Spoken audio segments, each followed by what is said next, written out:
We are recording. It's rolling? You? I'm rolling. Ladies and gentlemen, non-binaries, furries, two-spirits, whatever you are, however you identify, welcome to hell. I'm the devil.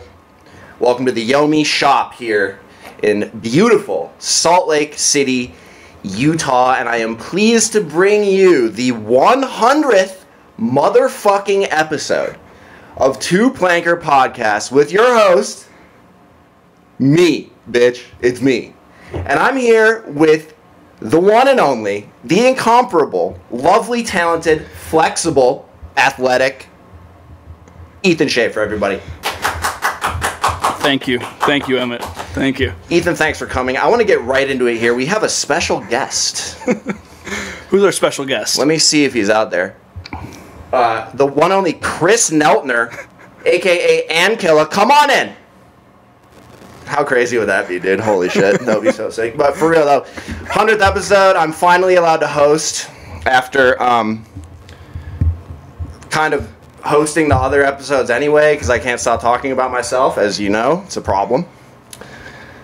But you flew in last night. Yeah. On what airline? I only fly United. That is disgusting. Delta for life. I love the Biscoff cookies. I need to hop in. Okay, so everyone. Please. Everyone. First of all, thank you for having me here.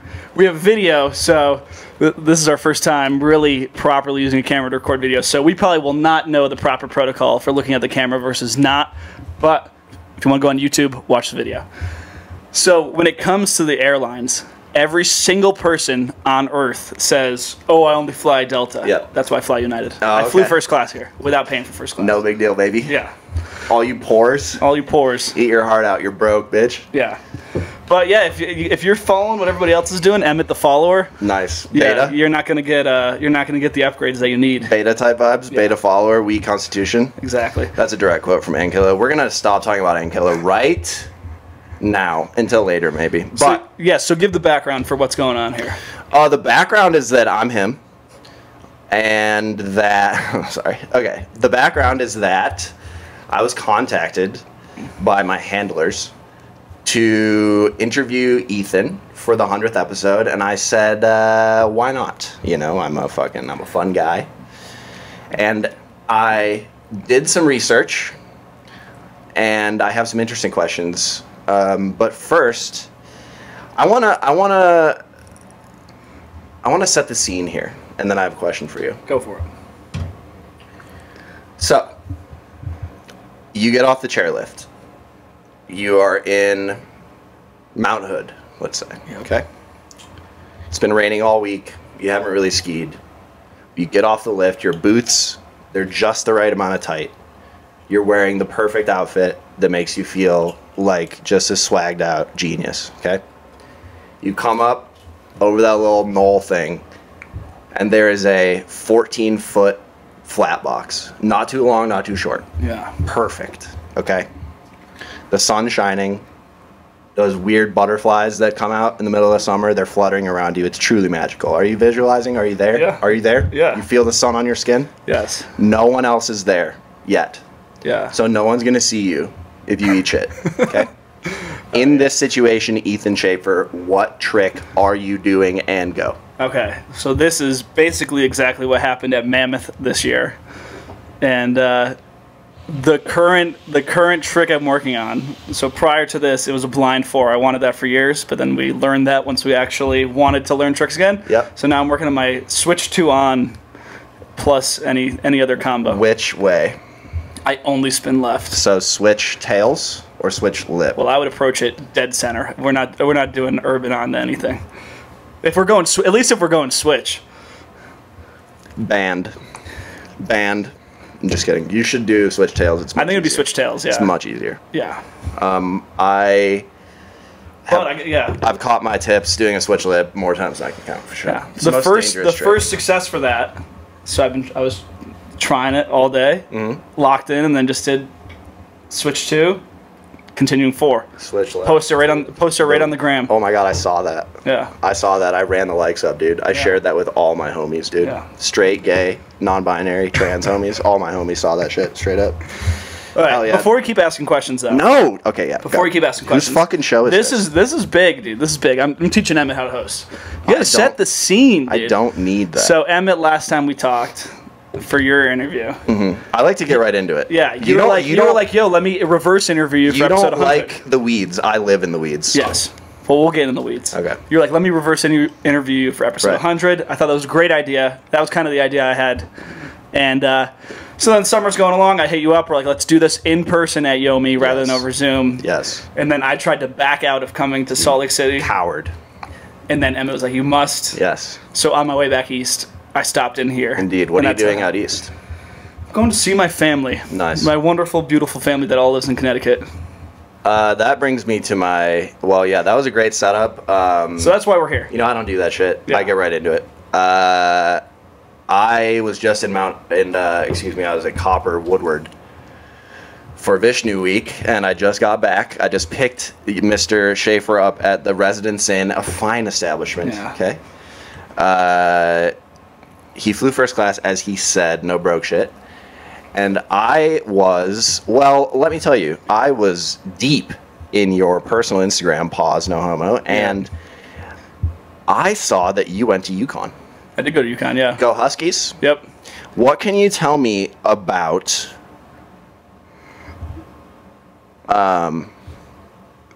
Emmett's got some serious notes. What can you tell me about Phi Gamma Delta? That was a good one.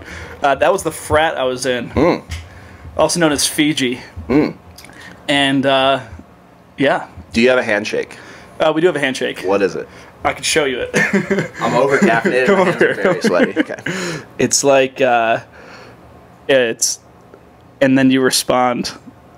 Like that. So I go, and then you respond. I top. see. Yeah, That was kind of. That we're- was a little bit homoerotic. we're gonna I'm be blur that honest. out. That was a little bit. Yeah. What do you guys? Okay, so. What do you? I was never in a fraternity because I'm actually cool and not a douchebag. Yeah. But. how did you find that? This is all a It's part of my joke. tag. This is all a joke. But Yeah. how do you get into the parties? Do you have to say something at the door, No. or how does that work? So I've never been to a frat party. Only Okay. seen it in movies. so this is my general thoughts on frat life. Okay. Anyone that says you're paying for your friends Right. is the lamest person you've ever met. Because really what a fraternity is all the most social people from high school pooling their money together and then doing cool shit with that pool of money. There's some other very lame aspects of Right. being in a fraternity, but the biggest appeal for most people is the fact that it's all these people pooling their money together to do things with that money. So to get into the party, you just know everyone anyways. Like, it's all your friends. So when you show up to the door, you don't have to say anything because it's I like, see. yeah. I always thought it was like in the movies where it's like, yo, you either got 5 girls with you, bro, or you got a 24 pack. No, of if tweed, or you're not getting in. if you're not in the fraternity, Okay, yeah. yeah, if you're not in the Me, fraternity, if I pull up yeah, in if you 2009, pull up in 2009 with a backpack on, right? zero chance unless you are paying at least $20 to get in. What if I have a flock of bad bitches with me? They can all come in, but I can't come in? No, why would I we do brought that? the hose. Okay, well, this is the other aspect of it too. You like the fraternity buys the booze, Right. okay? So it's all of quote in this situation our money, and then you show up and are occupying space as another guy there, so Yeah. competition for the girls. Okay. And then trying to drink our booze. I'm definitely trying to drink your booze for sure, and I'm smoking your weed, and I'm bumming endless cigs, dude. I'm fucking. Yo, you gotta. And here's another thought. Here's another thought about this too. You gotta say, dude. Now that we're talking about frats, the people that I saw behave the worst at parties were guys that had no affiliation with Right. anything. Because if you're in a frat at a party and you're doing something weird, creepy, annoying, you have like 50 to 100 of your closest friends being like, "Shut up, get out of here, Yeah. go to bed." You're blowing the vibes. Yeah, you're messing up the vibe. The vibes are way Yeah. off. So, but then when you have a random kid from the dorm there, that has no affiliation and like pisses in a cup in the basement and throws it all over the floor. And I wouldn't do that. I need to get kicked out. Yeah, I might start a fight. Yeah. Back then, at least, I was probably high on Percocet if I was at that party. So the real ones know you're a G'd, as they say. What does that mean? That means it stands for goddamn independent. GDI. GDI. Yeah, Okay. Did you ever do weird shit to pledges? Did you hit them with a pallet or with a, you know what I mean? A paddle? No. You didn't. No, that's. And you wouldn't admit it even if you did. Correct, but also I'd like that role is exclusively reserved for the pledge, quote unquote, pledge educator, which is the pledge master, right? Which is master. Yeah, that's like kind of the douchey like. Are there pledge quarters? No. And the master stays in the quarters. Is there a house pledge? No. Well, UConn's very lame. There's no houses there, so you have to have like you rent a house and then that becomes the party house. So okay.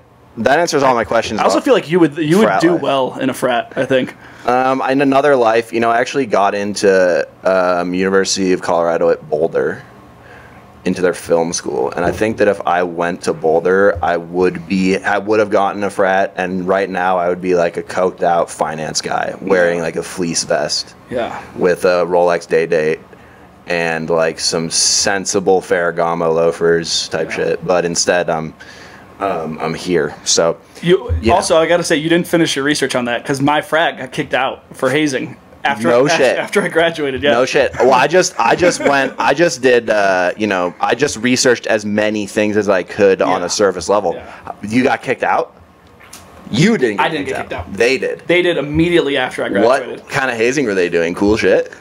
No, it was a very lame individual in charge of like the pledges, and I forget. No, this is actually what happened. There was two pledge educators, two pledge masters. One of them got arrested for being a weed dealer because this was prior to it being legal in Connecticut, so it was much more serious. Yeah. They took his phone at the police department and then made like a carbon copy of it. And in his notes was like the schedule for the hazing, all the nicknames and all that stuff. And then separately, one night they were doing some sort of drinking event, and they got one of the kids too drunk, and then he like. I don't know. He had to go to the hospital, but I think he tripped at some point and broke his nose, and I think that's why he went. And then they're like, "This kid's also very drunk." Sounds like unfounded allegations to me. So basically, those two got it. Yeah, it's just completely shut down. So there's no more Phi Sigma spaghetti, whatever the fuck. Phi Gamma Delta. I didn't mean to disrespect you. I know you guys take that. I know you guys take that seriously. No. Okay, so more surface level. Research. You a big wrestling guy? I was, yeah. Because I saw a picture of you with arguably the most well-liked by other wrestlers and most famous, The Undertaker. Yeah. Who is the head of the shit. Yeah. He's the head guy of like the union thing. Oh, is he like the wrestler's union? Yeah, he's like the boss guy. Like he's a wrestler's wrestler. Yeah. If you will. So what's the deal? Wrestling. Okay, so I met him. I didn't meet him at a wrestling event. I met him at work when I was like working at the Big 12 Championship, and he's a Texas guy, and Texas was in it, so he's just kind of on the sidelines, and people were taking pictures with him. And I'm like, dude, he's fucking huge. Yeah, he is huge. Yeah, that's a very emasculating photo for me to post. I got mogged by Undertaker. Big time, dude, I'm like 5'11" and a half, and he's like 6 whatever, so I look like a midget. He's like 7 feet tall. Yeah, I look so short on my Insta, but that was sick. It was sick. Who's your favorite wrestler? Him? I was a big Sting guy. I liked Sting was sick. I'm trying to remember who was big that I liked. And Stone Cold, obviously. Yeah, Stone Cold was cool. Rob Van Dam was cool, but I was like, I was into. Jeff Hardy. Yeah, no doubt. Is he the one that fell from the ceiling? Yeah, no. That's like the guy that died or the one that jumped. The guy that died. That like actually like died. Yeah. Not in a stunt was Owen Hart. Owen Hart, not Jeff Hart. Okay, yeah. Owen Hart fell from the ceiling. Yeah, see, rest in peace to Chris Benoit. He did nothing wrong. Just kidding. He did hang himself from a Bowflex, though, which is pretty crazy. CTE is fake. Anyways, so I was a wrestling fan when I was like a child, but then I think you're obligated to grow out of that. You think? Yes. Unless you're like Rick Rubin, who loves it for the art. I was never... My cousin, Josh, was a huge wrestling head, and he's still, I mean, he's a married man now he just bought a house. If he's watching this, Josh Davis, love you, congrats, you're the man. But he still loves it. Goddamn. Loves the storytelling. That's what he told me. I was like, all right, dude. Okay. Whatever. Are you bilingual, Ethan?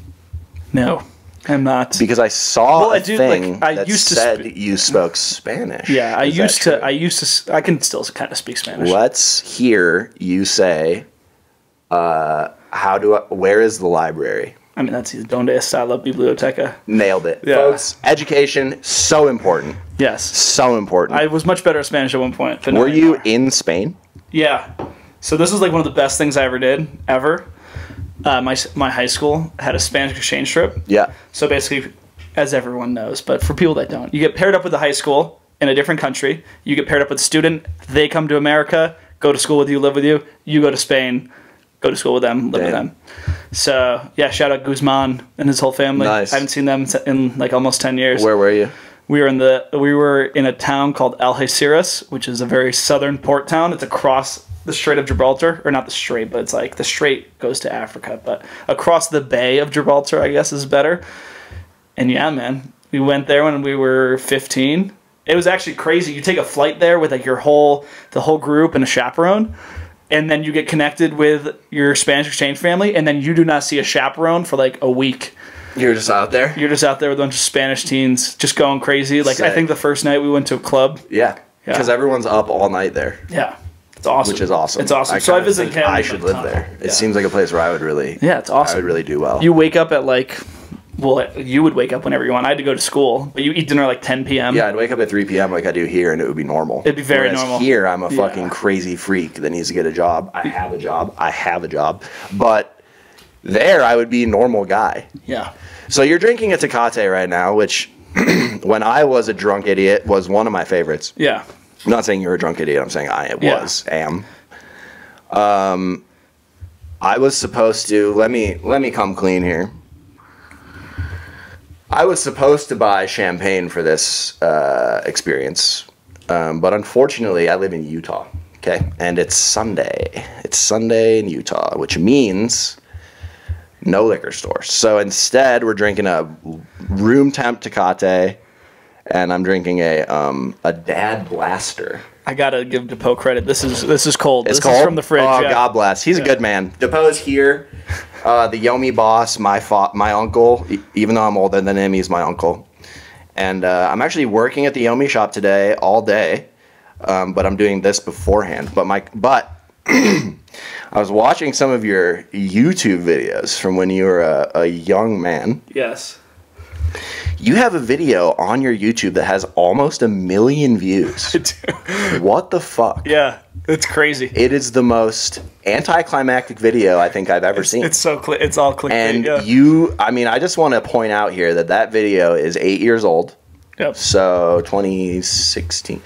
You were right, like, on the curve with the clickbait title. You nailed it. Nailed it. Congratulations. Thank you. That video, it has 994,000 views on it. How has your life changed from that level of fame? Dude, we got to talk. Yeah, we can get into the YouTube stories. But so basically what happened with that video, the video is called Crazy Skier Escapes Ski Patrol. All caps. All caps. And what happens in the video is my buddy Tom, so in Connecticut and many other Northeast resorts, like you can't just ski anywhere like you can out here. You can't just like go bounce around in the woods. So like they're very rigid to stay on the trail. So he ducked a rope, my buddy Tom Caruso, rode down the lift line, which isn't a trail, and then gets to the bottom to go to his car because that was his last run of the day. And Ski Patrol stops him on his way out and is like, hey, we saw someone matching your outfit that rode under the lift. And he was so chill. And he just, the patroller was super chill. Tom lies to him. He's like, oh, that wasn't me. And then walks to his car, and that was it. And that's it. But technically, he did escape Ski Patrol. He did. And, so we posted that video. It's got almost 1 million views. And people hate it. The comments are mean. Yeah, so mean. The comments are so mean. And it's like, it's a great, it honestly is perfect fodder for discussion because it's like all the Europeans come in there and they just latch on to their notions of America, and they're like, "Oh, you guys are so stupid! Like you can't ride in the woods." And it's like, save it, pal. It's like, yeah, one of our states is your entire continent. Shut the fuck up. Yeah, exactly. Why don't you go take a train to another country, you bum? Get a car. I'm trying to get a car. That's what I gotta say to all Europeans: you guys are cowards. You don't look when you cross the street, and I'm an American, so I'm gonna run you the fuck over if you don't look when you cross the street, bitch. Because I'm in the Toyota Land Cruiser, the big one, baby, and I'm fucking get out of the way. That's what I gotta say to you Europeans. Also, on that YouTube note, well, final note on that video. Yeah. Before YouTube shut down all the dislikes for whatever reason, probably because every video that the Biden White House was posting was getting disliked to hell. I can't remember what video it was before that, but yeah. Yes, but anyways, YouTube got rid of dislikes. That video currently has 6.5 thousand likes. I would guess it has 15,000 dislikes. That's so minimum, sick. dude. So it's dislikes to sick. hell. It was great. It's like perfect clickbait. Yeah. I couldn't believe how many views I had. That was my first thing that I saw. And I also saw a video called, Inspired the Comeback or something. Yeah. Who was that was doing, well, first of all, you do a clean blind too. That's you, right? In the beginning? No. And then you do some mogul turns. Are you a mogul skier? Okay. No. That's Jay Burrows. That's Jay Burrows. All in the inspired videos are all Jay Burrows. Okay, because that dude was fucking shredding. He does a blind six, front six. Oh, no. The comeback. Yeah. So the entire inspired series that I did Fried. was super fried. Yeah. It's because Jay wasn't that good, but he was obsessed with Henrik and Phil. So we made a parody of the inspired videos. But that last video we did had this kid Quinn. I forget his last name. He's in some other videos too. He's good. Yeah, he's good. He does a left foot. He does left and right front four, left and right blind four, and then he does a right blind six and then a left front six. I don't want to disrespect this kid, so I want to get his last name. And I was like, damn, my boy can ski. I was hoping it was you. No, I'm very rarely in those videos. Son of a bitch. Okay, so that brings me. I'm a sportsman. Yeah. What were you doing holding a cake shaped like a baseball, or excuse me, like a basketball at a WNBA game? Yeah. What the fuck's going on, dude? Who are you? Where were you? What was that? Yeah. This timeline's really jumping all over the place. People that like to think of an organized manner are not going to be pleased with you. Not me. Yeah. Never thought of an organized manner in my life, and it's worked so far. I've been working in broadcasting as a freelancer since I was like 19.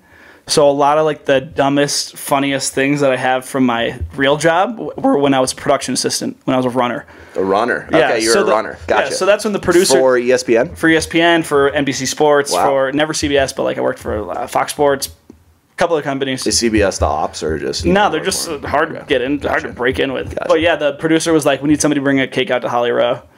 And I was like... She the announcer? Yeah. Nice. She's like their sideline reporter. Did you see any of the behind the scenes of the cake making? No, just showed up. Cool. Because sometimes on TikTok I watch people make like ornate desserts. Yeah. It's pretty awesome. There's this guy that makes chocolate. He makes like fucking... He made an entire bar in a house out of chocolate. It's insane. Yeah. Okay, I was just wondering about that because you came out, you looked nervous as hell. Yeah, because you want to drop it. And you're also on... I was hoping you were going to drop it. I was hoping it would be like, shithead runner drops cake. Yeah. Fucking fail compilation. Fail army. But it wasn't, unfortunately. That would have been awesome, though. That would have been awesome, though. Did you climb Mount Everest, dude? Yeah, so... Okay, so... What? Okay, so dude, I didn't climb Mount Everest. So in college, there was like this company... This company called Give Volunteer. It's based out of Seattle. So this guy, he worked for volunteer companies forever and was like, these companies are so whack. He's like, 1 week you're moving bricks from A to B, and then the next week when the next group's in, you're moving them from B to A. So you're not really doing anything. So he started his own company. So they were very cool, and like they were actually like, I thought they were doing the whole volunteer tourism thing in a good way. Yeah. And then like you get to go to some more remote parts of the world. So... I would continue to stay involved with them in college once I found out about them. Like we would go to Tanzania, Nicaragua, Southeast Asia. One of their trips was to Nepal. So you volunteer for like 2 weeks, help rebuild earthquake damage, and then afterwards you do the Everest Base Camp trek. So we went to the base camp of Mount Everest. Okay, so but that's still that in its own is like grueling. 17,000 feet, something like that. It's it might even be more. Yeah, it was cool. That was the single hardest thing I've ever done physically. Yeah, I saw that picture. I was like, what the fuck is he doing up there, man? Yeah, get down from there. Yeah, you're not. No, that was brutal. You're not built for this, boy. And our guides weren't the best. Like they hardly spoke English, so there was no like stopping, talking about the history of anything. It was just wake up, go. Wake up, go. You're soft. And the following year, I did the Inca Trail with a guide and that was like way easier. That's my next question. Yeah. So. Yeah. Just from looking at your Instagram and just knowing you at the level I know you, you are extremely well traveled. Peru, Nepal, you said Tanzania. What's your favorite place you've been? Damn, that's a good one. Think? I don't know. Obviously, I have a very warm spot in my heart for Spain because it's like a second family there. Yep. Iceland's pretty cool. Dude, I don't know. I mean, we talked about it in our episode. Japan is just like as good as it gets. Yeah. And if we get to hot takes later, this will tie into it. They're very clean. They're very quiet. Right. They got great culture. No talking on the train. Like limited talking on the train. Like everyone just kind of. They're very well mannered, and I love that. Right. So Japan probably. Nice. But then you go to a place like Tanzania, and it's just like. Was that for Kilimanjaro? I could have. I skipped it. I wasn't like.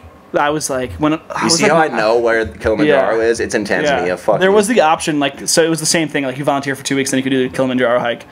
I just I was like 18. I was like I can't do that.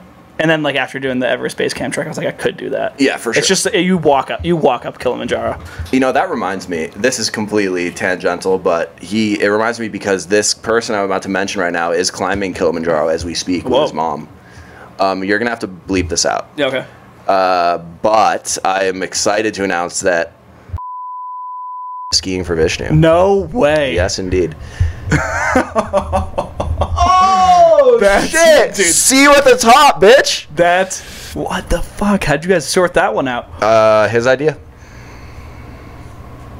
Dude, you know, Ethan, crazy. Ethan, you can only be the truth for so long before people start to realize that there is one option, and it is Vishnu. Okay? How can you afford that? I'm rich.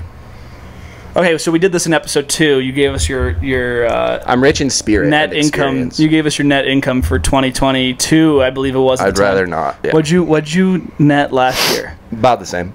Okay. When you have an LLC, the object of the game is to make as little money as possible on paper. So, you have machinery without lying to the government, which I've never lied to the government, and I never will. I fear the FBI. I fear the IRS. They can suck my dick for sure, but I fear them. Yes.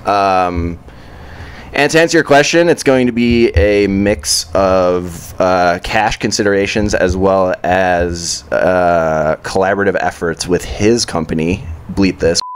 Yeah. So I'm going to do Bleep This merchandise to make up for the third of the payment that I don't necessarily want to give him in cash. Okay. When is that being announced? I'm not sure yet. It's kind of up to him. He's been filming. He filmed all summer at Hood, and then, like I said, he's climbing Kilimanjaro right now. But it won't be within the next week or 2 weeks. Right? No. Okay, so people will hear this before this announced.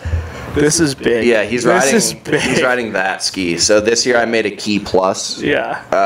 Not with him in mind, but it just so happens that it's the perfect ski for him, and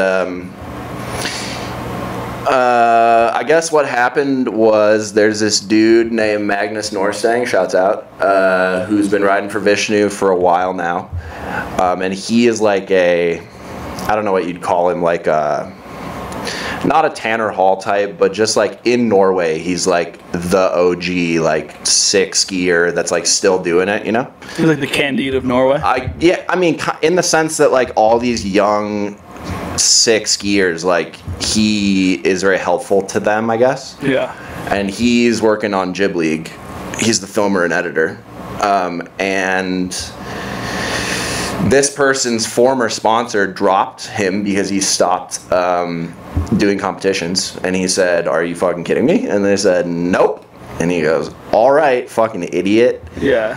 Just goes to show that the people that run ski companies don't know their ass from a hole in the ground, and you know, if they could fuck a hole in the sand, they would, but they don't know what's going on. But I do. So basically, Magnus Norstang, I met him when we went to Norway. He messaged me and he was like, "Yo, this dude is not skiing for anyone. Hit him up." And I did. Yeah. We talked a little bit. It was whatever. And then I, you know, art of the deal, Donald Trump style, I kind of just let it go because I was like, you know, he probably will get some big offer or whatever. Yeah. And he actually restarted the conversation a couple months later and was really down. And so I talked to him on the phone for like 2 hours, and we just have all the same ideas about the ski world, about business, about basically just like fuck the ski industry. The ski industry is yours if you want it to be. And he is just he's a very inspirational young man. I think it's very cool that he's doing his company, he's doing those events while also skiing at a super high level at age 26. So that was my announcement. I mean, you couldn't give it away more with those last. That was my announcement for a lot of people already know it. They've seen him around or whatever, but he's been testing a lot of different pairs of skis, so it's kind of like question, you know, who knows what's going on, but that's what's up. Yeah. Pretty crazy. Yeah. But also like I said, these other companies, these corporate interests that don't know what the fuck they're doing, they just like fuck themselves and they just throw away incredible assets because they don't know what they have. And I just went, boop, I'll take that. So anyways, maybe bleep all that out and blur my face or something. But anyways, back at it. I saw a funny picture. So I was in the tags on your Instagram, and you have a sister? Two younger sisters. Yeah. Okay. I went on her Instagram, and there's a picture of like a tiny car, like stuck on a beach. Yeah. In Ireland. Oh yeah. What happened, dude? That was just a family trip. My parents are split, and I have a stepdad with my mom, obviously, and so his family, he's English. His entire family's English. So we went over to England for a wedding, and then they did like a family trip to Ireland afterwards. And we're going between hotels because we did kind of like a driving tour, and we were like, oh, we could drive on the beach. This is sick. Wrong. Stuck in the sand. And it's actually super funny because he was that picture itself, because someone is like trying to dig it out. Dude, hilarious. Yeah. So he was actually going to propose to my mom at the hotel that night, but because of the delay, because we got stuck in sand, he had to do it a different day. Dude. Yeah. You gotta let the air out of the tires. Let that be a lesson. Anyone who's trying to be a beach driver, you gotta flatten your tires before. I got my van stuck in the sand in Nevada in Hawthorne. No, not with flat tires. I was like, I forget where I was driving from and to, but I was driving through Hawthorne, Nevada, and there's this thing called like 20 Mile Beach or something like that, and it was like 8 p.m. and I'm starving. I'm ready for dinner, and I'm like, perfect. There's a beach. I'm gonna pull up. Got stuck in the sand, and like 2-hour endeavor. Had to have somebody drive in from the town. Dude. It's like 30 minutes away. Come tow me out. $200. And I just kept driving because I was so annoyed. Yeah. And hangry. And then I just insane hanger. Just super hangry, sad. Lost $200. Dude, yeah, I saw that picture and it really cracked me up just because my family used to vacation in North Carolina. All the time, and every year someone would fucking get their car stuck on the beach, and it was so funny every time because there's no more like, it's way worse than getting stuck in the snow because you can dig snow. Oh, once you're stuck in the sand, screwed, it's just seeing people at their most helpless. It's fucking so funny, dude. I don't even like the beach. I don't even like the beach in general. Like just sand everywhere. Not a fan. Nah, lakes are better. But what about brain-eating amoebas? In lakes? Yeah. I don't know. Have you considered that? I haven't considered that. Maybe you should. Do you think that you could beat the Prime Minister of Israel, Benjamin Netanyahu, in a basketball game 1-on-1 to 11? No, because I can't hoop at all. Do you know Krav Maga? No, I don't know any combat sports. Okay. If you guys want to look up Krav Maga, you'll understand the question a lot better. Yes. That's kind of all I got for you as far as notes, but I wanted to talk about pants. Okay. I want to talk about pants in skiing because I have this theory that the eras of skiing are determined by the pants that people wear. I would agree with that. Let me explain. Yeah. So when I was a youth, big up the whole island. When I was a youth, there were two kinds of pants. So you'd wear fucking 10XL Saga, or it was like kind of prime Saga. You'd wear huge Saga pants, or if you skied for surface, which was what I was into back in the day, fuck them now. I don't condone that statement. Fuck them. But back then, big fan. And they wore jeans, and I thought that shit was so fire. So I wore like tight jeans while skiing. Yeah.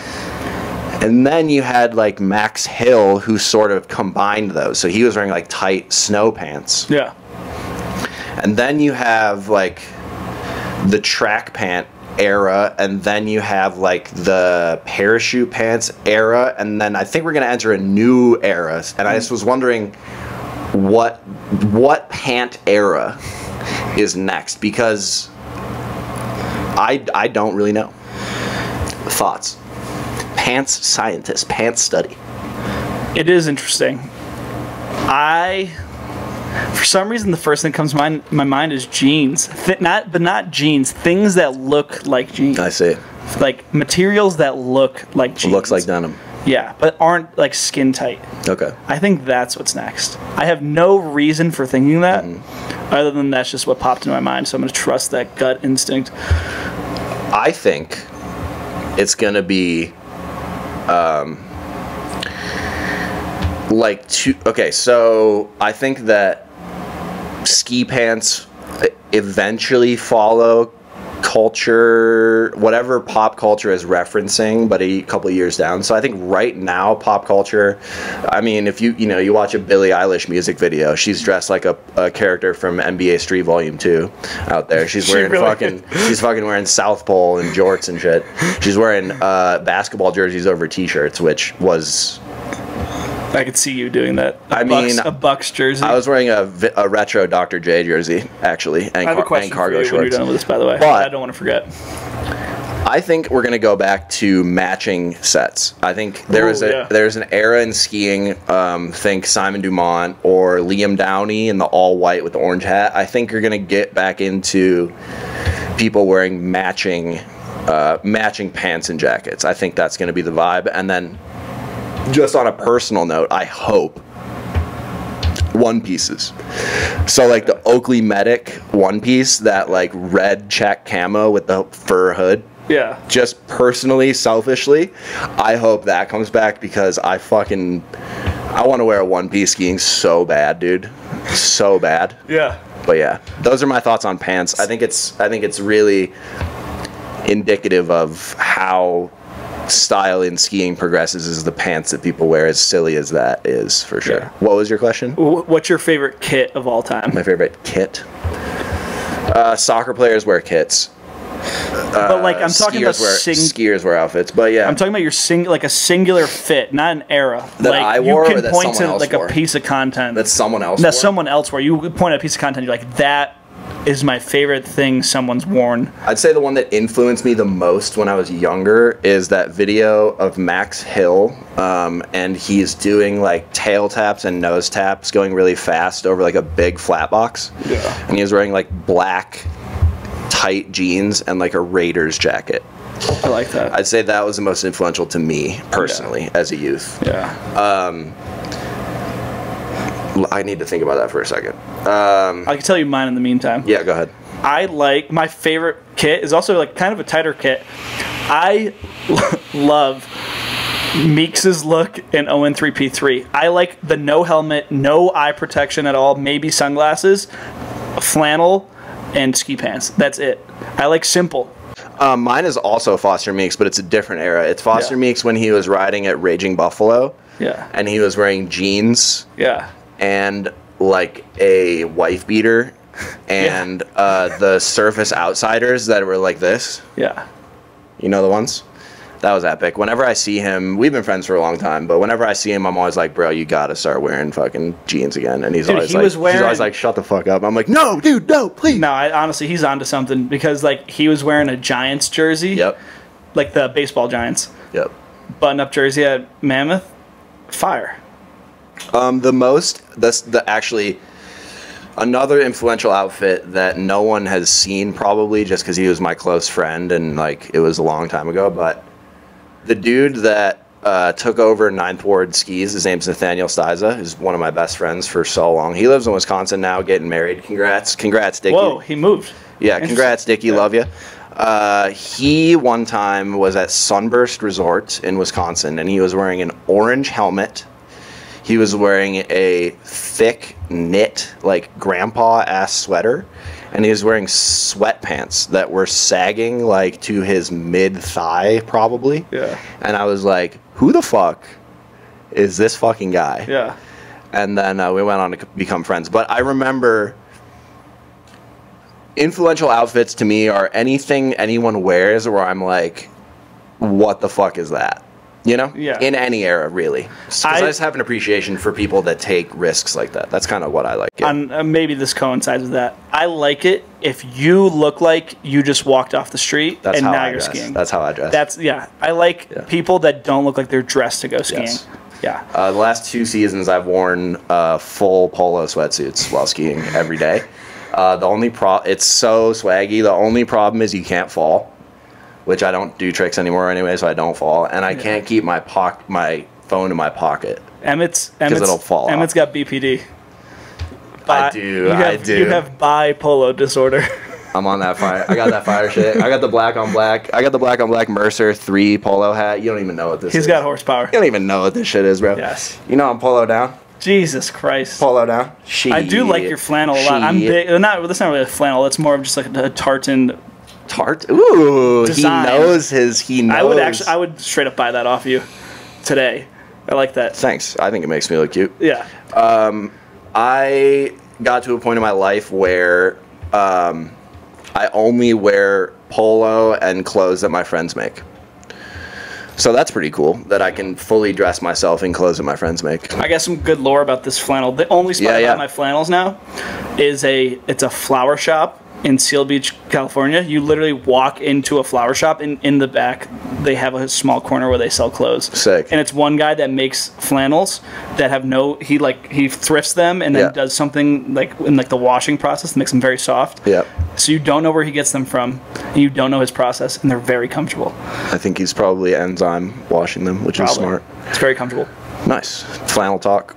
Talk. Yeah, I have a topic. Oh, sure. Kind of coincides with this. Sure. Am I doing good so far? I did 40. So far. I did 43 minutes of questions. You're doing fine so far. I think.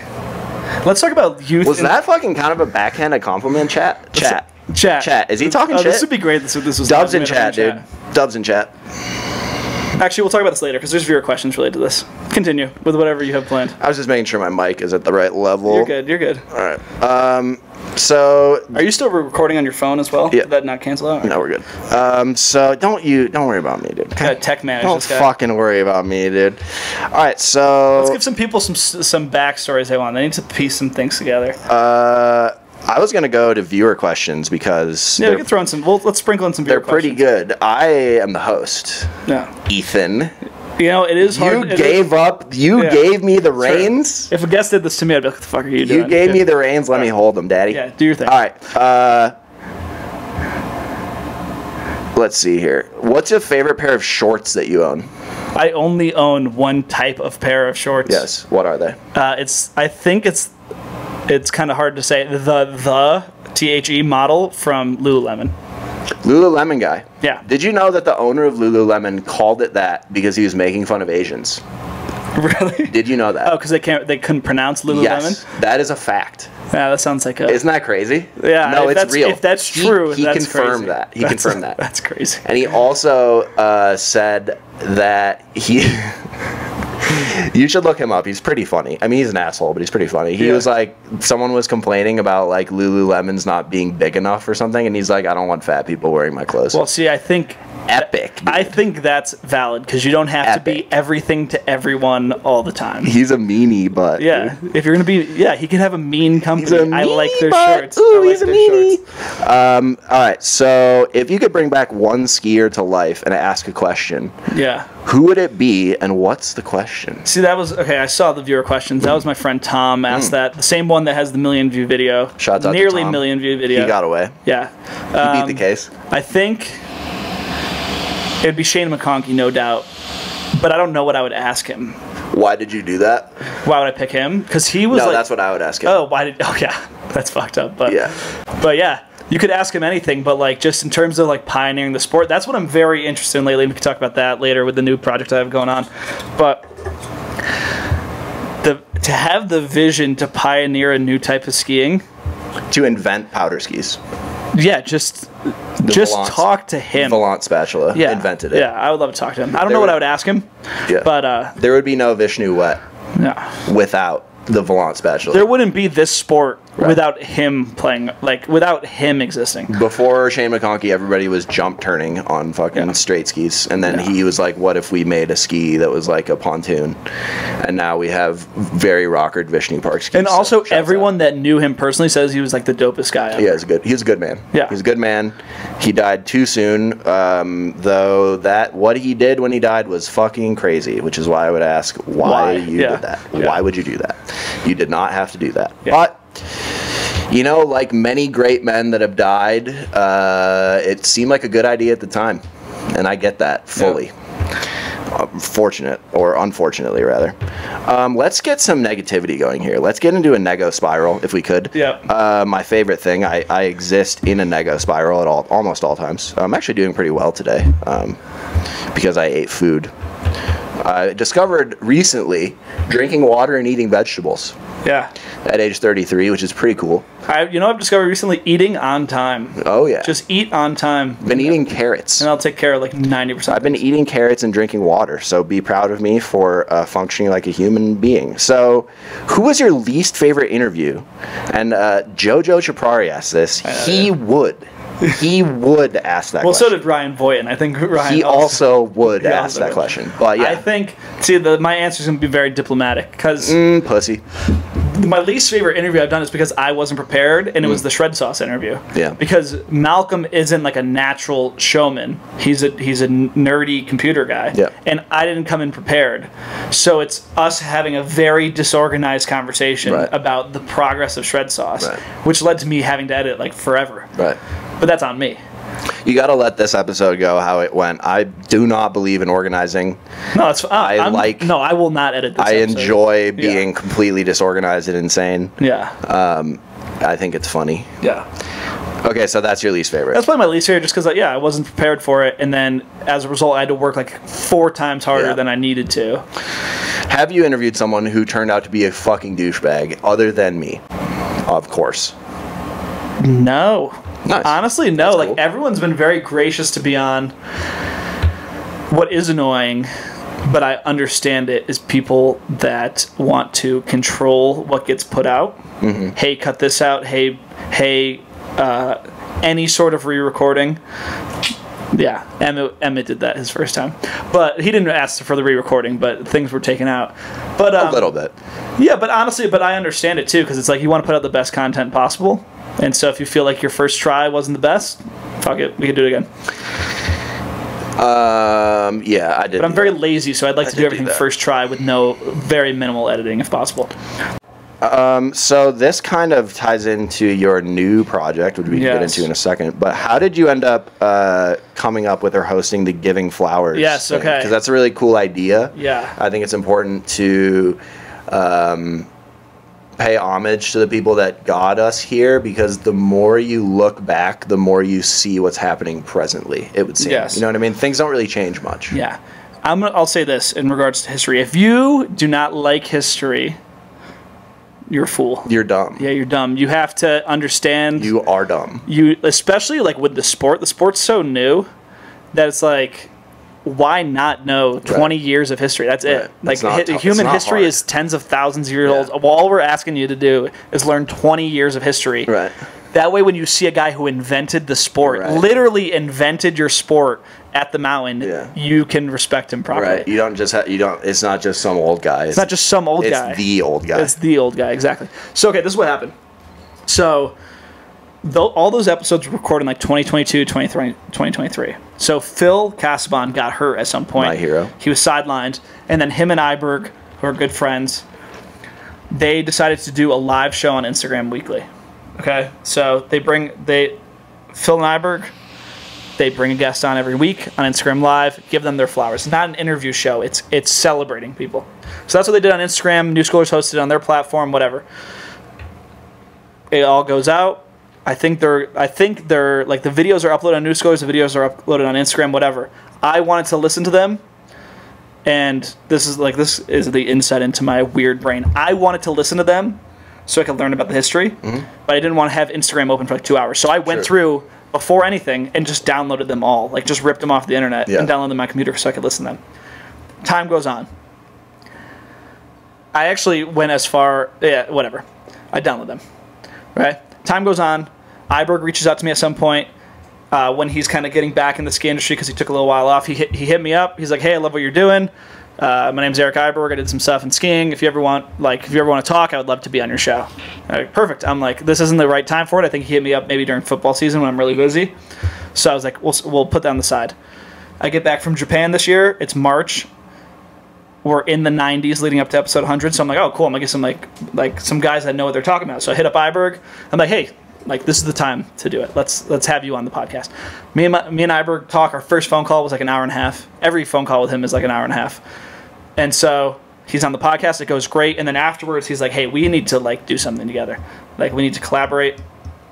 And I was like, well, first of all, I wanted to expand Two Planker, so it's not just my content, because that's always been the goal, kind of, is to expand beyond just myself. So I'm like, hey, before we do anything else... It's a network. It's a network now. Oh. Yeah. So I asked him after our interview, hey, can I distribute Giving Flowers? Like, I feel like everyone needs to know this. Like, it got its initial play, but people want to listen to it recorded, not live. So he was like, yeah, I'm down. Like, release it weekly. So we set that up. So that's how Giving Flowers came to be. It was just, I already had it all downloaded. Yeah. I had a relationship with Iberg. Fandom. Yeah. And I was like, Iberg, I'm a fan. He's a huge history nerd. Yep. And he's like, yeah, people need to know this stuff. So we distributed it. So that's how it happened. Everyone that's hitting me up is like, it was funny because I didn't explain it. Like, expanding to the network was just like, you could either try to do everything perfectly or just do it. So I just did it with no explanation. Yeah. So that's why people were confused as to what it was. Don't explain, don't complain. Yeah, so I was just like, I'm going to put it out and people will figure it out along the way. So all those episodes are old. All the people giving me feedback saying, hey, tell them to do this, hey, tell them to do that. I can't go back to 2022 and 2023. They're all recorded. Yeah. True. What is the new ladies and gentlemen, non-binary and furries, if you're out there?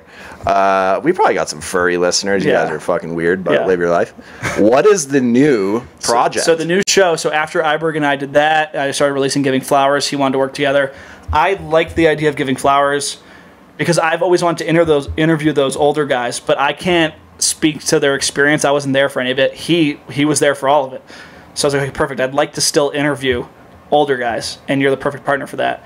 But his interest was interviewing younger guys. And I was like, oh, it'd be kind of cool to do like a no-jumper thing where you interview like younger guys that aren't known yet. It wasn't quite that. So our new show, what it is, it's called Old Head, New Head. Sick. Okay. So we alternate every week. So it's always me and Iberg hosting.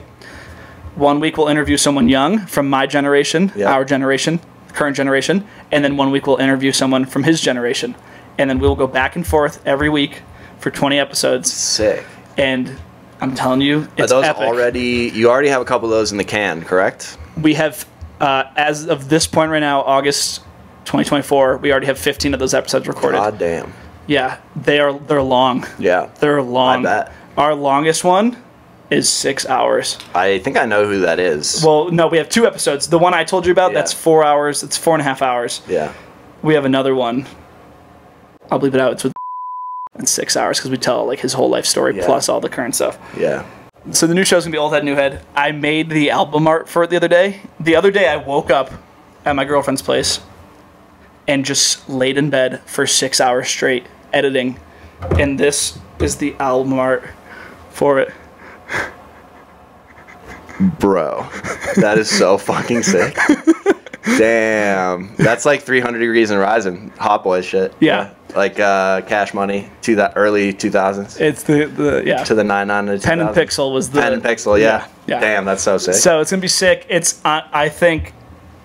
Nice, dude. Yeah, so you look at like... on Photoshop? If you want the biggest podcast possible, just have huge guests. That's what, I mean, that's what Myran did, like, right off the bat, and that's why, like, he had a ton of growth, and then I don't even think he's doing anymore. This will be the best ski podcast that's ever been. You fucking hear that shit? It literally, it will. Hear that shit? It will, because it's all the same. You can. There's only so many big names out there. Sheesh. There's so many big names out there, and you could like Simon interviewed him, Myran interviewed him, but it's like, no. Is like, he still doing a podcast? I don't know him. I don't know him at all. Yeah, I don't know him either. But Yeah. I just know he had the Ascension podcast. Oh, Simon's not doing it anymore. Yeah. I don't know what's going on up in Montreal with the other podcast. Oh, true. Yeah, but yeah. Well, that's exciting. It's gonna be so sick. They're all super long, excruciatingly long. Yeah. Like way too long. You have to break them up. 4 parts. No, I don't fuck with parts. You're just gonna put out a 6-hour thing. I might split the 6-hour one into 2 because it's very clearly like one story and then everything else. And then after. Yeah. Gotcha. But that might be the only one that I split. But it's gonna That's be epic. huge. Wow, dude. Congrats. Yeah. You want me to read the guest list? Yeah. I might have to bleep this out because I kind of Okay. want it to be a surprise when it does come out. Yeah, yeah. But I'll read who we have. It's gonna be very epic. In this order: Johnny Mosley, Dave Crichton. And You we'd got also fucking Dave Crichton? Yeah. That's so sick, dude. We'd also like to have you on at some point. I'd be honored. Yeah, that'd be good because Iberg's very interested in the street skiing scene. And his whole thing that he wonders is how the hell do you run a street skiing company when people are going to want to warranty your skis? Very carefully. Yeah, so we could talk about that. Very carefully. we'd love to have you Yeah, on I actually sometime. met Iberg when I was in high school at the Midwest Ski Film Festival. I don't think he'd remember me, but Oh, probably not. He asked where you were from the other day when I was proposing. It was you, in so- Milwaukee, Yeah. and he was there. It was sick. Him and Mike Hornbeck were there. It's a good list of people, though, isn't it? Holy shit, bro. Yeah, Johnny Mosley? Yeah, that one was epic. Dude, my favorite thing that we still, amongst my friends, we still say, Johnny Mosley did the dinner roll at maybe it was the Olympics, maybe it's something else, but it's basically like a cork 7, like a weird cork 7, and he referred to the trick himself as rare and legendary. And so we always say that was rare and legendary. Yeah. Because it was, but it's just funny that he referred to his own thing as rare and legendary. Dude, Mosley's epic. Epic. He's so epic. He also had a video game, lest we forget. Yeah, Mad Tricks. Listen, when the What if it snowed in San Francisco? I asked him that exact same Dude, question. Yeah. What did he say? I guess we'll have to wait. I guess you have to wait. Yeah. What if it snowed in San Francisco? yeah, so See, that- kids, listen. Back in the day, there was this video game console called the PlayStation 1. Okay? Was it Maybe called was the One, PS2. or- Was it PS2? Well, is the PlayStation 1 even called the One, or is It's it just called PlayStation? Yeah. But Johnny Mosley Mad Tricks was so fire, dude. You could ski. The whole point of the game was that you could ski in San Francisco. You could grind the goddamn Golden Gate Bridge, dude. Yeah. Okay? And the intro. Have you ever seen the intro to that video game? I'm sure I have when You I was gotta doing the look it up. research. Yeah. It's insane. C.R. Johnson is in it. Rest in Yeah. peace. T. Hall's in it. Yeah. It's like Tanner has like some smoking related trick, and I think it's called Yo. the smokestack or something. it was so fried and so sick, dude. Yeah. God damn. Shout out Johnny Mosley. It made me feel so old. Holy shit. Yeah. Mad Tricks, baby. Yeah, we'll have to tell the story of this podcast at some point. How it came about, but we'll wait for you to prompt that. But that's what's going on. That's what happened with Giving Flowers. That's what's going on with. So Giving Flowers, that's done as of this Friday. They're all recorded. They're all done, and then the new show will start coming out first week of September. Grinding content, dude. Sigma vibes. Actually, Sigma I mode. gotta keep talking about this because I want. No, yeah, he's in Sigma mode, folks. He's going. because of the expansion to the network. So in my mind, I've always wanted to expand it to a network and have other people contributing to it because it's a community. Like, all of skiing is just one community effort. It's not like somebody's gonna like. The more selfish you are in skiing, the less like the less you'll achieve. Profound. Yeah. Profound. So let that fucking marinate. yeah. So like Ryan Barrick has his podcast, Ski Bum Podcast. The original idea for that was like he could interview the same people that I've interviewed and get different stories out of them because he knows them more personally and get kind of funnier, more candid content. I don't know if we succeeded in that, but that was just kind of like the general premise of it. But that was just, fuck it, we need to expand. Let's just do another show on this network, and then Giving Flowers came in perfectly. But so this is a casting call to everyone out there. If you want a show on the Two Planker Network, hit me up. I am interested. Bang is fucking a line, dude. Yeah, but I have some caveats. Like, you have an interesting slant to it. Like, every ski podcast is just telling people's stories all over again. If you want to do a Midwest ski podcast and just talk to, like, the 10 best Midwest skiers, and that's all you ever do for the podcast, I'm down for that. But another show where it's like, I'm going to interview the biggest names in skiing and tell their life story all over again that we've already heard like 20 different times, I'm all set on that. The other thing, so hit me up with your good ideas. The other thing is I require anyone that wants to put out a podcast to record 5 episodes before we even release the first one. Yeah, because anyone can record 1 episode of a podcast. But like recording 5 shows that you have a little bit of interest. So hit me with your ideas, and then if you really are serious about it, record 5.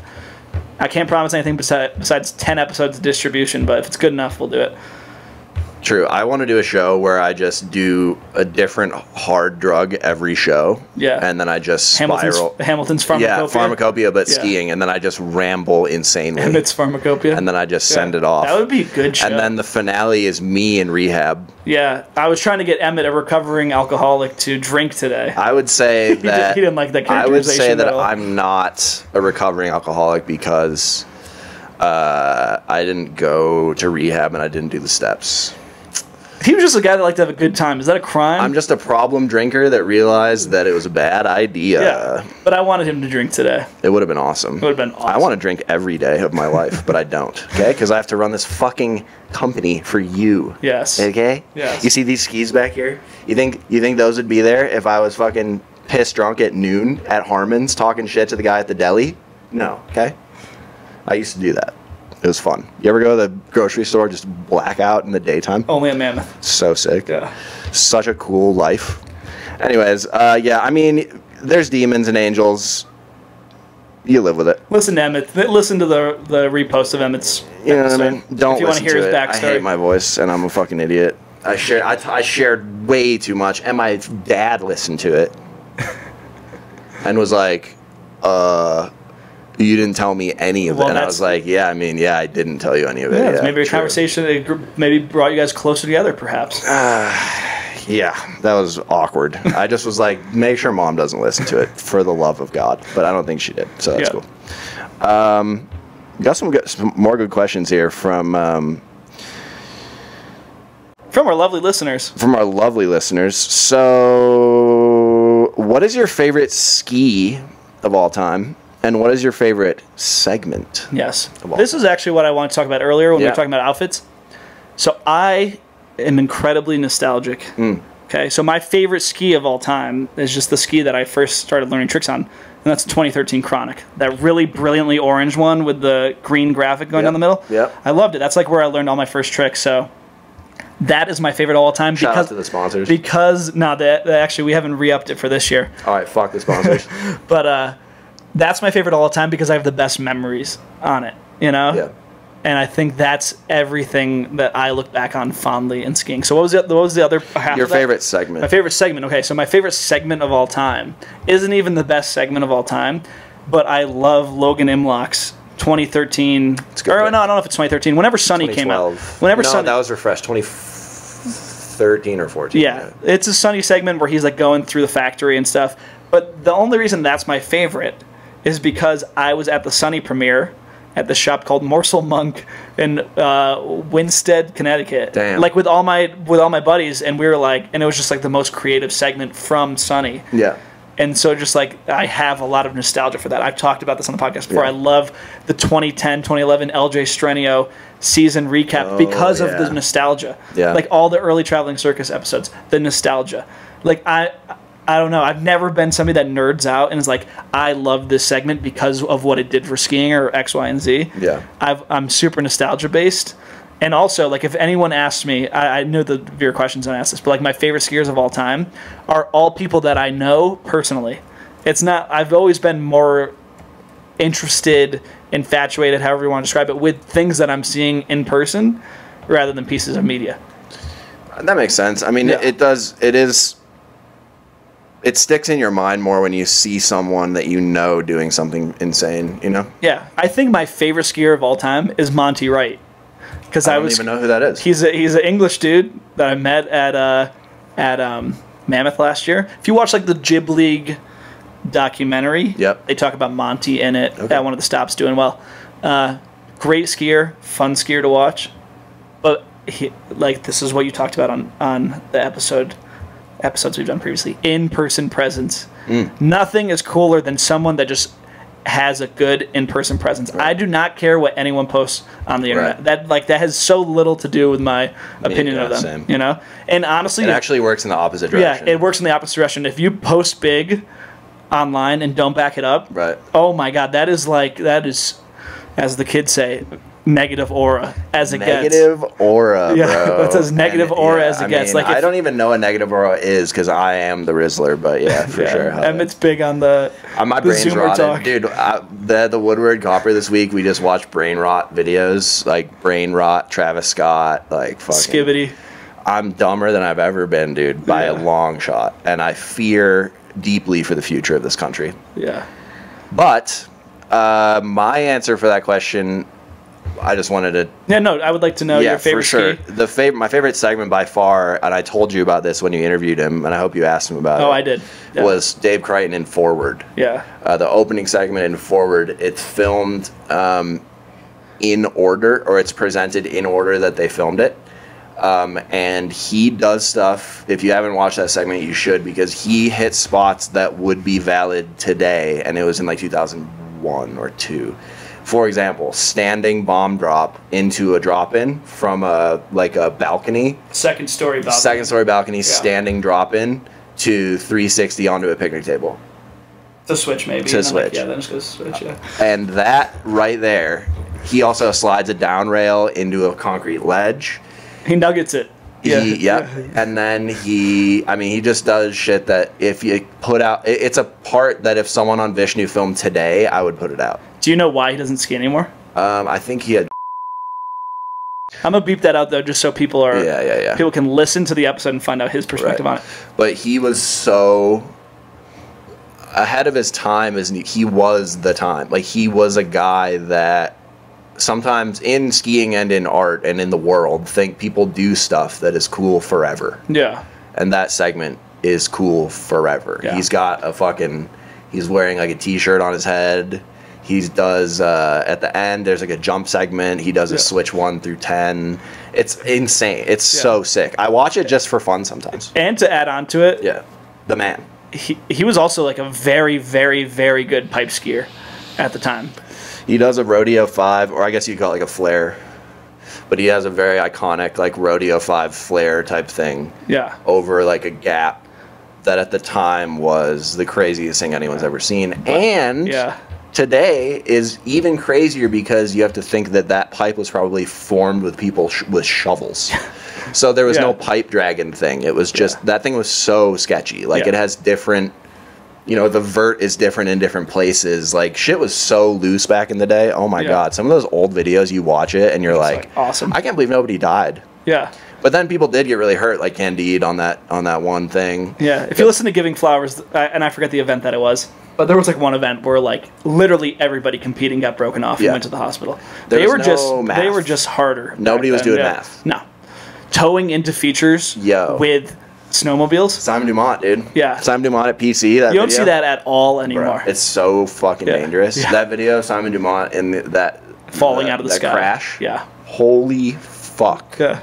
He's talked about it before. It's the exact nightmare that that skiers have. Yes. Is just being way too high in the air. Getting pulled in by a snowmobile at Park City at like 8 in the morning when it's still frozen. Yeah. And you pass the knuckle and you're still on your way up. Yeah. Sick. I can't believe he didn't I think he broke his pelvis. I'm just amazing that he wasn't paralyzed or didn't die. Yeah. He ate shit, dude. That was crazy. Yeah, they don't do it. They don't do it like they used to, man. No. That's for damn sure. Very soft now. My favorite ski. Yeah, what's your favorite ski of all time? The ski that I copied sort of to make the wet, or that inspired me to make the wet, was a pair of 0-3P Filthy Riches. Oh, dude, that was if I owned them, that would have been my number one. Yeah, that were very, very stiff initially, but I borrowed them. I think I talked about this on your podcast maybe, but I borrowed them from my friend Sam Hurst, and they were so broken in that they were almost snapped. And like just being able to do whatever I wanted as far as like like smushing turns and shit, that was sick. The other ski you might not expect as my favorite is the Armada pipe cleaner, the red and tan one. Yeah, I had some 180 or 181 Armada pipe cleaners that were they were so light. I could not believe how light they were. Frankly, they were so. Many are saying they're the lightest ski, but no, they were so light and they were so sick. So those were dope. The worst skis I've ever owned were the Line Afterbanks. They would get so drenched with water because they were built like a skateboard. Yeah, that was the whole thing. Built like a skateboard. I don't know why that was. No, it was super that shitty. was not a good idea. I wasn't even hitting rails at the time, so it was entirely pointless for me to own those. Jason Leventhal's a personal hero of mine, but that was not a good idea. You gotta innovate. You can't win them all. Dude, he tried to free us from big binding. I know. He failed, but he tried. It cost him the whole company. Right. Yeah. The line reactor binding.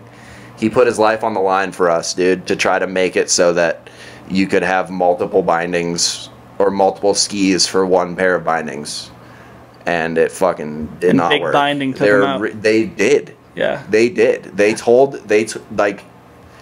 Allegedly, the big three, Marker, Rosignol, and Fisher, Tyrolia, told all of their partners in ski shops that they could not carry the line reactor. Damn. Or they wouldn't sell bindings to them. It was a cover-up.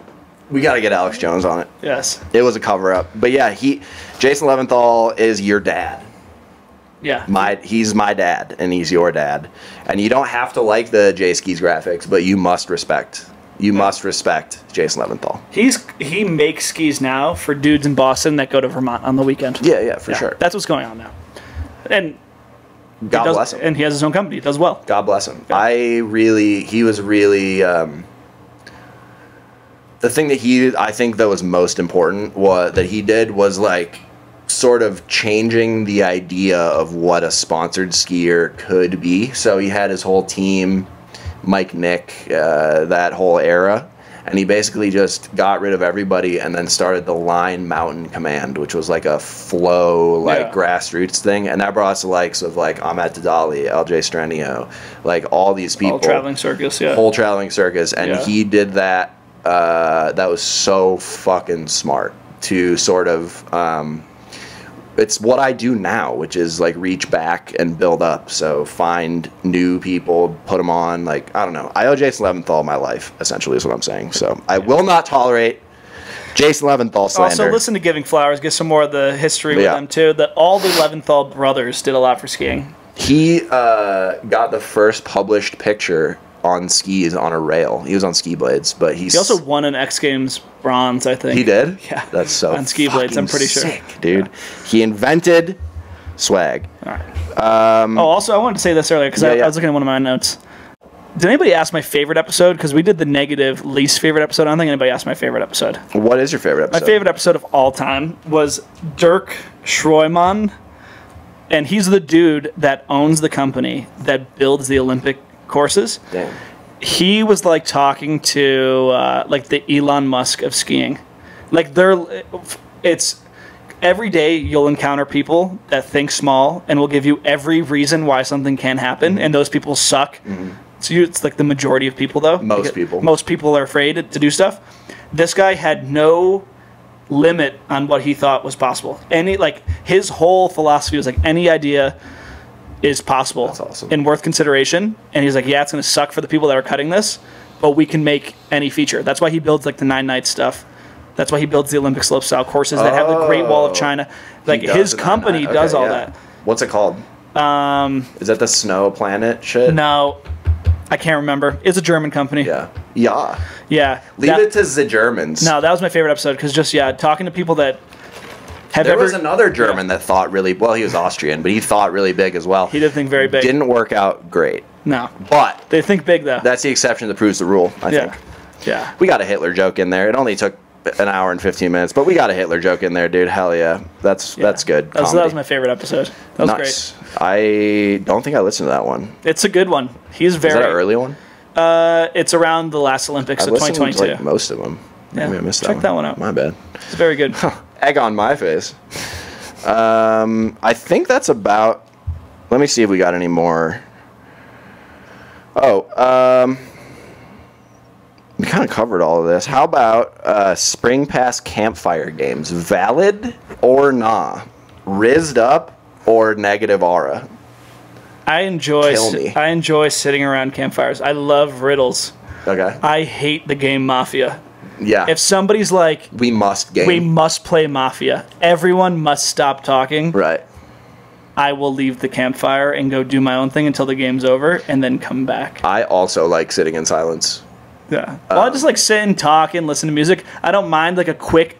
This is the thing. Mafia is so slow. The game Mafia. Yeah. The deep state. And the campfire deep state Mafia game. This is a Chris Bechtold special right here. Yo, dude, shout out to Chris. Love you, bro. Love you so much.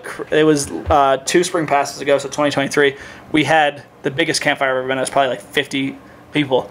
And he alone led an entire game of Mafia. What is Mafia? It's like this game where there's like it's like a head down type of like. This sounds like deep state. You close your eyes and then like people are eliminated through the game and you have to figure out who's eliminating people. Oh my god, I know what you're talking about. Yes. I played that with my nephews. Yes, I hated it. I hate that game. I hated it. Yeah, but he successfully. It's like Clue. It's like yeah. He successfully ran it for like 50 people. I left, went in Ryan Barrick's RV and watched the finale of Succession instead, and I had such a good time. God, I respect the hell out of that. Completely alone. Came out. They were just wrapping it up. It was like perfect. I mean, you know, from experience that I'm a sit alone in silence kind of guy. Yeah, Emmett went to Spring Pass this year. Consumed weed in like the most geriatric way possible. I got so fucking scary high, dude. Yeah, he would like take a dropper. You actually saw me and you asked if I was under the weather. And I was like, no. I saw him. I was like, you look sick. I was so stoned that I could. Dude. Yes. They just sell it at the store, bro. It's like fucking. But yeah. He takes the weed the same way. And I say take, not to sound like someone that doesn't know what I'm talking about, because that's literally the manner in which he consumes weed. It comes in it's called RSO. It's like butane oil, I think. I'm not really sure, actually. But the serving size is like a pinhead. And you put it in a dissolvable capsule, and then you just forget that you took it. Yeah, you consume marijuana the same way that someone like riddled with cancer does on their deathbed. Yes. But the thing is, you forget you take it, and then 6 hours later, you're just like, it's insane. It's like a psychedelic experience. Yeah. But as a result, I got stuck in my condo for a couple days. Let's go. Watching the NBA playoffs, and just the Bucks were in it. And just kind of looking at my phone and being scared, which that's drug use, isn't it? Yes. So that's why I say I'm not a recovered alcoholic, because people don't. I'm down to do drugs. I just can't drink alcohol because I'm too good at it. Maybe the best ever. You went pro. One of the best ever. You went pro in drinking. And then you had to retire. I'm from Wisconsin. It's kind of in my. So I have some other superlatives to give out for the podcast. Sure. I think, let me just double check here. Yeah, you double check. Cause I think we're good. I already asked you about Netanyahu. Yeah, okay, cool. Yeah, that's it. Not bad. Hey, hour and 20 minutes. Fuck with me, dude. The easiest person to work with, hands down, best communicator, most professional, far and away, David Lesh. David Lesh, without a doubt, was the best to work with. Like, so prompt with his communication. Yeah. Super pro. Professional. That guy does business. He does business. He also crashes planes. He also... Cleared by the FAA after investigation. Indeed. He also... Really? I'm a David Lesh truther, dude. I don't think he's a bad guy. He did nothing wrong. Yeah, he got cleared by the FAA. Like, his plane crashed, and he's lit and survived. That was pretty epic. Dude, if he was any other person, everyone would be like, that's fucking sick. Yeah, he hasn't really done himself many favors. No, I don't think he helps as far as himself at all. likability, but I don't think he cares. No, I don't think he I cares mean, I know that he doesn't care, which is kind of his thing. I'm a big time David Lesh truther. David Lesh truther. Yeah. Wow. Yeah, That's a hot one. I like him. That's a hot take. Yeah. I know you love those. I like him. I'm also just very like Contrarian. I really give very little credence to any like reputation that people have. Right. That's why I interviewed Ankilla at like the height of him being hated. Right. Back in whatever 2021 or whatever. Because I'm like, I want to hear what this kid. I want to hear new height now. But yeah. Well, I don't know. It's evolved now. It's just different. I think he should convert to Islam. I think that would be a sick move because he's already heavily armed. Yeah. He could easily transition into like jihadi vibes because he's so like all of the things he believes as far as like gender norms and stuff could easily be translate over into like jihadi vibes. That would be awesome. Imagine Ankilla, dude, becoming a cleric. Dude. Okay, because if you look at he's wearing gloves now, dude. If you look at the Taliban, they have the best kits of all time, dude. Of all time, the cheetahs, those shoes they have, the cheetah sneakers, those are so perhaps fire. That's next on the hill. Anyways, I think if he would let me speak to him, that's kind of what I would tell him: is you should accept the prophet. Yeah. But yeah, I'll literally talk to anyone regardless of reputation because I want to form my own opinion. But that'll give me into situations where I'm hanging out with someone that just sucks. Problematic. And then I on my own have to discover that they suck. Despite everyone being like they suck. Do you? Has that happened? Yeah. Yeah, probably. Of course it's happened, yeah. Probably. Yeah, who we were talking about on the car on the way here. Oh, yeah. Yeah, just pain in my ass. But I just love people. It's like whatever. That guy's a piece of shit. Still love him. They call that openness to experience in the psychological world. Yeah, the big five, OCEAN. Yep. You have that. That's like my highest. I don't. Yeah. Well, I do, but not like with people. Yeah. I guess. Yeah. Like my openness to experiences. My openness to experience is like travel. Like I'm not afraid to go places and do things. But as far as people. Yeah. I'm kind of good on homies for the rest of my life, I think. Maybe. Yeah. But we've been at it for almost an hour and a half now. It seems like 30 seconds. You are the wind beneath my wings. I need to give the backstory. Yeah, I need on the podcast itself. Right. How this started. How Two Planker podcast started. Yeah. Go ahead. Okay. Please. This is an interesting one. I don't know if anybody knows it. Okay. And I had to prop you up for it because I feel like this would be the most obvious question in the interview, but you just couldn't ask. Quite. Okay. That's why I didn't ask. Yeah, you were thinking so far outside the box. Yeah. Yeah. I mean, like I said, I live in the weeds. Yes. I like it. Yeah. Okay. So the way the podcast started, I want to get this all straight in my head. Okay. Yep. So yeah, like we were talking about, my love of skiing was at its peak in early high school. Like when I was making the edits and everything. At Sundown? At Ski Sundown, yes. Yep. Shout out everyone there. There's too many people to name. I love that place. Ski Sundown was the only place I rode I started skiing when I was 4. I probably didn't ski anywhere else until I was like 16, 17, 18. Maybe some small resorts, but I remember going to Killington and that was like a big deal. Okay. Went to college in the middle of nowhere. Completely lost touch with skiing. Okay. Then I graduated in 2020. COVID. Okay. I started getting back. So I started getting back to skiing like a little bit with my frat buddies. We would do this thing called Mountain Weekend. So like we would like rent out literally an entire hotel at like Okemo or I think we went to. Did we go to Okemo? Mount Snow and Killington. We would rent out an entire hotel and just have a party on like every room and floor. Yeah. It was awesome. So that's when I kind of getting back into skiing. I'm like, damn, I really miss this. My girlfriend at the time was super into skiing, so I'm like, okay, I'm gonna get back into this. COVID hits. I buy the Level 1 20 movie box set. Damn. Because they were putting out their podcast at the time, Level 20. Right. So it was genius. You watch the movie and then listen to the director's commentary about it. So you get all the backstory. And I was like, this is amazing. I'm getting back into skiing.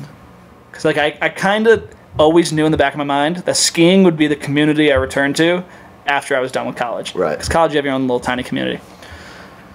Phi, Gamma, Sigma, whatever. Yeah. You have your friends, and then you don't need to see them again afterwards. I'm still friends with some of those guys. But in the back of my mind, I always thought, like, oh, it'd be really cool to be involved in skiing again in a creative way. I was like, maybe I would get back into the video side, but it's like, that ship has sailed. You kind of have to stay on top of your game for videos. So I always thought, like, oh, maybe a podcast would be cool, just because you get to talk to people.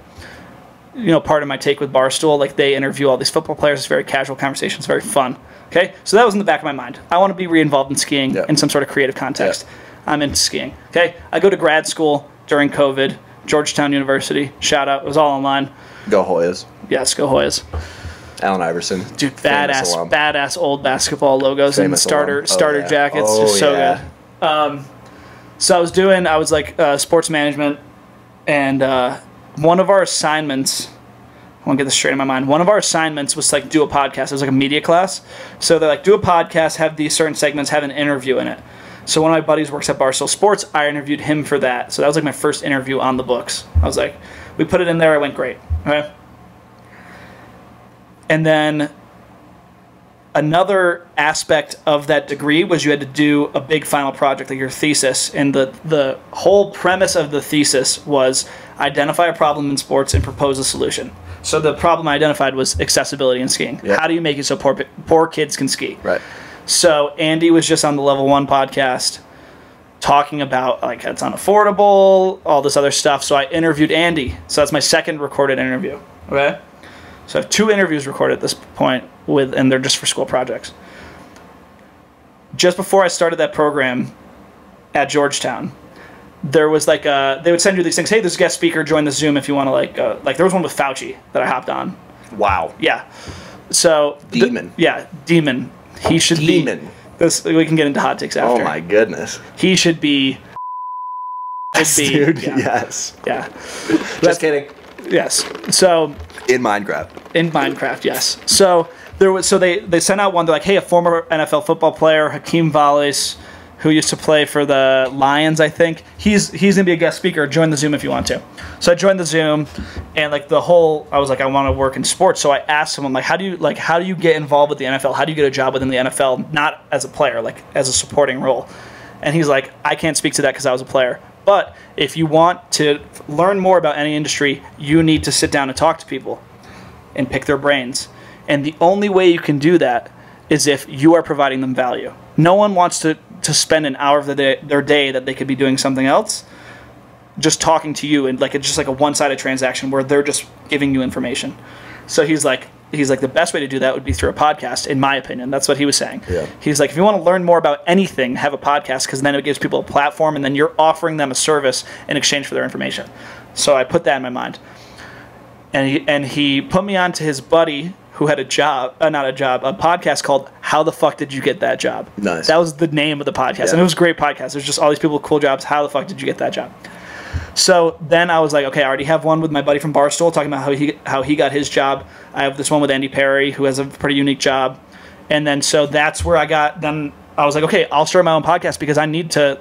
It's 2020. I'm a college graduate with literally 0 job prospects because the whole world is shut down. It's over. Thanks to the cabal. It's so over. The cabal. Oh! So the cabal. So I was like, okay, I need to like talk to people. So the original name of the podcast was Where Do I Even Start? Because it was like, it's the question you asked. So that's what the podcast was at first. It was a careers podcast. So I interviewed my buddy Dan at Barstool. Then I interviewed Andy. Then I interviewed my buddy, the Sherpa that lives in Nepal. That was re-released for episode 50. And then I interviewed Connor Clayton. Then I interviewed Lupe.